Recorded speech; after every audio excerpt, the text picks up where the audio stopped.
Every Sunday for 60 years, an 81-year-old retired mechanic named Walter Briggs sat down at an old upright piano in his living room in New Orleans at exactly 4 in the afternoon and played the same 4 bars of Just As I Am in the key of B flat, a song he could never explain learning, only that his fingers seemed to remember it before he ever consciously did. And every Sunday for 60 years, 1,100 miles away in Savannah, Georgia, an 81-year-old retired postal worker named Wallace Briggs sat down at his own upright piano at exactly 4 in the afternoon and played the identical 4 bars in the identical key, a ritual his own children had long since stopped questioning because their father simply always had. Neither man knew the other existed, and neither man knew they shared not only a birthday, a first name spelled 2 different ways, and a piano ritual passed down from parents who separated them as newborns, but an entire lost lifetime as twins. The day those 2 men finally met on the set of Family Bond, the host of the show cried so hard on camera that production had to pause the taping twice before he could continue. Walter Briggs came to the show as a guest for a segment called A Life Well Lived, a recurring feature honoring elderly guests with interesting personal stories, nominated by his daughter, who thought her father's mysterious lifelong piano habit made for a charming, harmless human interest segment. He wore his one good suit, the navy one he'd worn to both his daughter's weddings, and carried with him, as he always did to anything formal, a single folded photograph of his mother, the only image he had of her, taken the year before she died, when he was 6 years old. Wallace Briggs had been booked for the same recurring segment on the same day, an entirely unremarkable scheduling coincidence. 2 elderly guests with interesting personal habits, back to back, was simply an efficient afternoon of filming for the production team. Wallace, too, wore his one good suit, a charcoal gray one, and carried, as he always did, a photograph of his own mother, taken the same year, at the same studio, though neither family had ever compared the 2 images or noticed they were, in fact, the exact same photograph, split at some point decades earlier into 2 separate copies. One kept by each family that raised half of a set of twins nobody had told anyone were twins at all. Walter and Wallace Briggs had been born 4 minutes apart in 1945. In a small Mississippi Delta town, to a mother who died of complications during their delivery and a father who, overwhelmed, grieving, and already caring for 3 older children with no wife left to help him, made a decision in the desperate fog of that year that he would spend the rest of his life regretting and never speaking of. He gave one infant to his late wife's sister in Louisiana and the other to a cousin relocating to Georgia, believing, in the broken logic of a grieving man in 1945 with no support system and no good options, that separating the twins gave each of them a better chance at a stable single-family home than keeping them together in a household already stretched impossibly thin. He never told either family the whole truth. He told the aunt in Louisiana that the other twin had died alongside the mother. He told the cousin in Georgia the same story in reverse. He died himself 12 years later, taking the full truth with him, leaving 2 families each quietly grieving a lost twin who was, the entire time, alive, growing up, playing the same 4 bars of the same hymn on a piano 4 states away. Neither Walter nor Wallace ever fully understood where the piano ritual came from. Walter's adoptive mother told him, when he asked as a boy, that his birth mother used to hum hymns while she was pregnant with him, according to family stories passed down secondhand, and that perhaps he'd simply absorbed it somehow before he was even born. Wallace was told something almost identical by his own adoptive family, that his birth mother had a favorite hymn she used to sing, though nobody could say for certain which one. Only that Wallace seemed to already know it the first time he ever sat at a piano as a small boy, 4 years old, picking out the notes with no lessons at all. Both men married, raised children, buried spouses, and grew old, each quietly believing himself an only child of a mother he barely remembered and a father who died before either could ask him the questions that mattered. Walter's daughter once asked him, gently, in his 70s, whether he'd ever wanted to search for more family, and Walter had said only, "There's nobody left to find, sweetheart. Everybody who knew anything died with my daddy." Wallace, asked something similar by his own son, gave almost the identical answer, in almost the identical words, 1,100 miles away, neither man having any reason to know how closely their lives had mirrored each other for 81 years. But nobody in that studio knew what was about to happen next. A production researcher, running standard background paperwork ahead of both men's segments. A routine step for the Life Well Lived feature, which required basic biographical verification, noticed an unusual overlap while cross-referencing county birth records for both men's stated hometowns. A birth certificate on file for a Walter Briggs and one for a Wallace Briggs, born the same Delta County, the same year, 4 minutes apart according to the recorded times, listing the same mother's name on both documents. The researcher, initially assuming it was a clerical coincidence involving unrelated families with a common surname, brought it to a supervising producer as a curiosity rather than a lead. A single phone call to a genealogist, followed by expedited DNA testing arranged with both men's consent under the premise of additional biographical research for their segments, confirmed the truth 4 days before the taping. Only 3 people in the building knew before the cameras began rolling that day. Marcus Steele was one of them. Walter finished his segment first, showing off the photograph of his mother. Playing a few bars of his mysterious hymn on a small keyboard brought out for the segment, charming the audience the way an 81-year-old man with a gentle Louisiana drawl tends to. Marcus thanked him warmly, and normally would have moved him off stage for the next guest.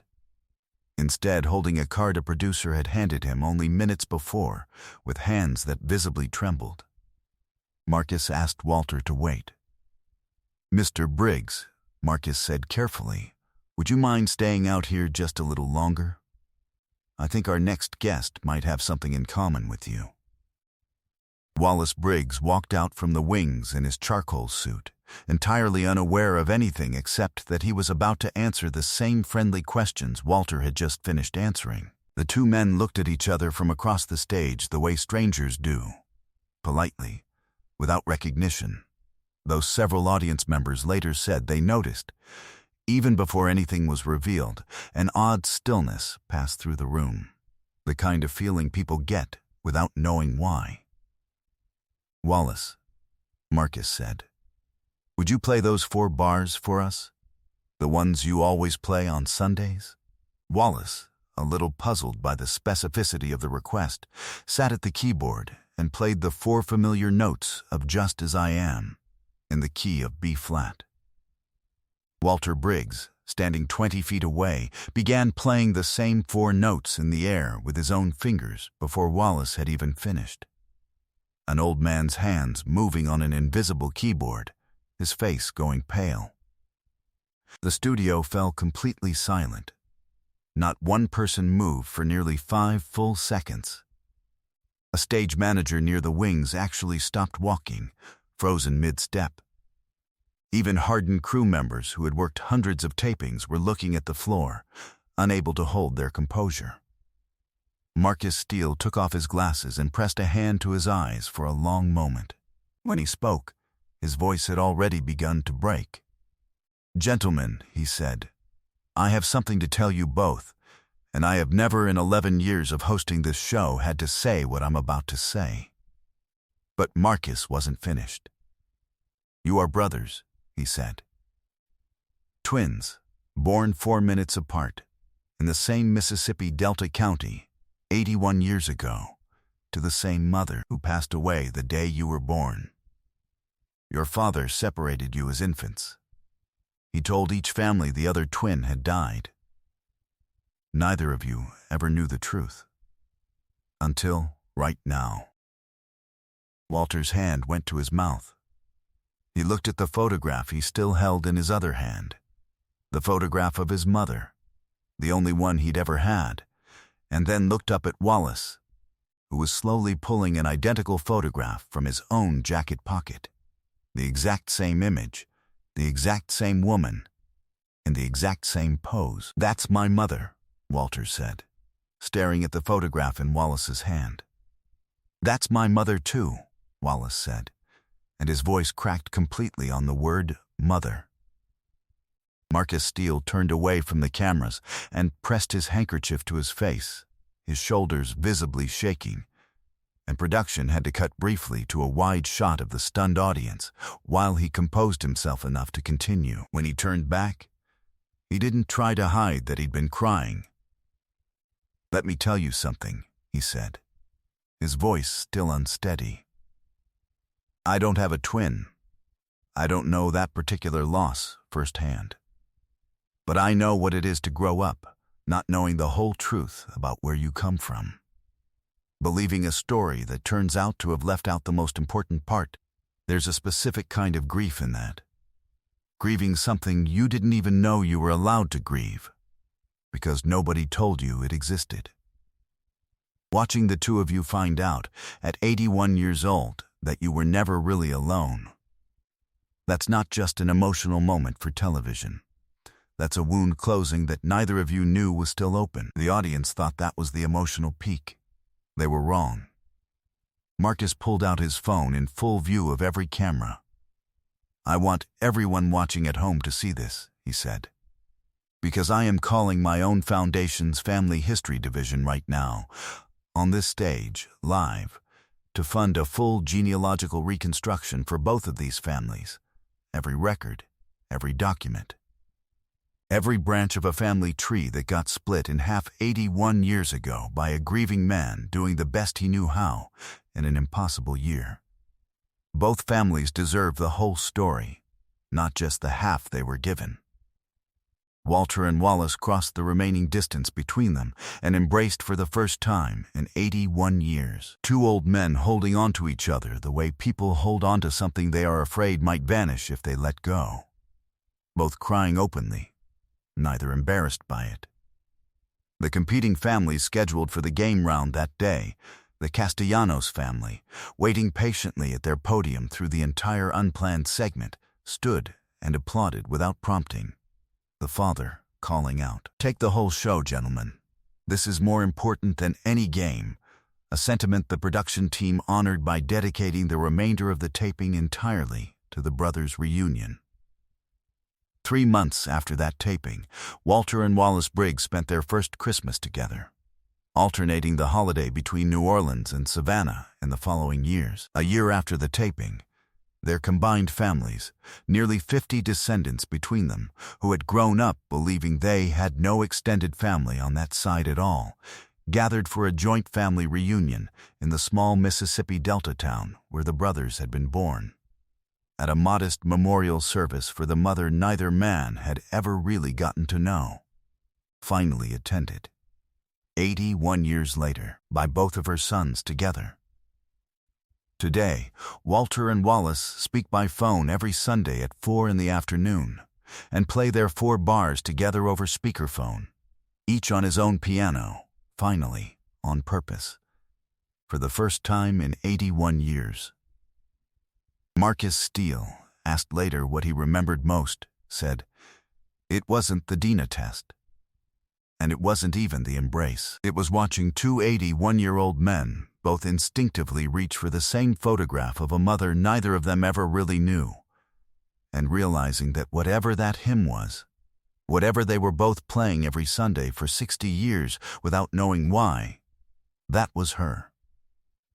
That was their mother, still finding a way to bring her boys back together 60 years later, through nothing but a song neither of them ever forgot."